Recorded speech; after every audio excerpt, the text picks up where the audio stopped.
Mine bayıncaдағы төсектің бәрін сыртқа алып шығып жинап салып жатырмыз. Байынша ішіне кәдімгі төсекке толтырып салыпты. Мынандай төсек Зайсан байыншасында жоқ қой. Төсектердің бәрін сыртқа шығарып жатырмыз.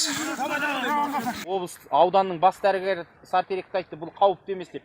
Қауіпті емес болса неге ауылға келеді оны? Онда неге Зайсанға апарады? Өз үйлерін апарып жатқызсын. Міне халықтың, міне халықтың.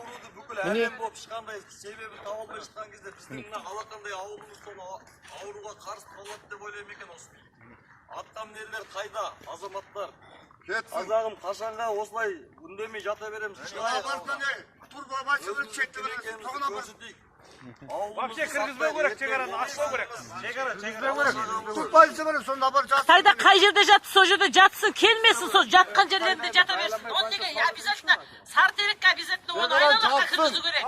Біздің ешқандай Зайсан ауданының тек қана айналақ Сартерек емес, бүкіл ауылдарына әкелуге осы ешқандай осындай Ауданға кірмеу керек. Тоқаев вообще запрет қой керек бәріне. Тоқаев запрет қойсын. Міне халық талап етіп екі ауыл емес, бүкіл ауыл болып осы ауылдан Шекара жабылса, жапсын шекараны. осыдан қарсы шығуға ат салсыңыздар ағайындар.